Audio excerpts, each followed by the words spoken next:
இன்றைய நற்செய்தி புனித மத்திய எழுதிய நற்செய்தியிலிருந்து வாசகம். அதிகாரம் 9, இறை வார்த்தைகள் 32 முதல் 38 முடிய. அவர்கள் சென்ற பின் பேய் பிடித்து பேச்சிழந்த ஒருவரை சிலர் அவரிடம் கொண்டு வந்தனர். பேய் அவர் ஓட்டியதும் பேச இயலாத அவர் பேசினார். மக்கள் கூட்டத்தினர் வியப்புற்று, இஸ்ரேலில் இப்படி ஒருபோதும் கண்டதில்லையே என்றனர். ஆனால் பரிசேயர், இவன் பேய்களின் தலைவனை கொண்டு பேய்களை ஓட்டுகிறான் என்றனர்.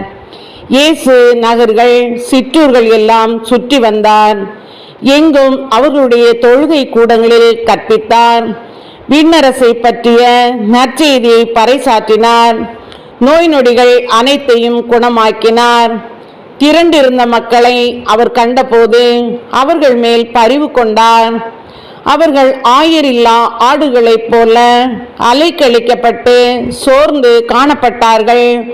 அப்பொழுது அவர் தம் சீடரை நோக்கி, அறுவடை மிகுதி, வேலையாட்களோ குறைவு. ஆகையால் தேவையான வேலையாள்களை தமது அறுவடைக்கு அனுப்பும்படி அறுவடையின் உரிமையாளரிடம் மன்றாடுங்கள் என்றார். இது கிறிஸ்துவின் நற்செய்தி.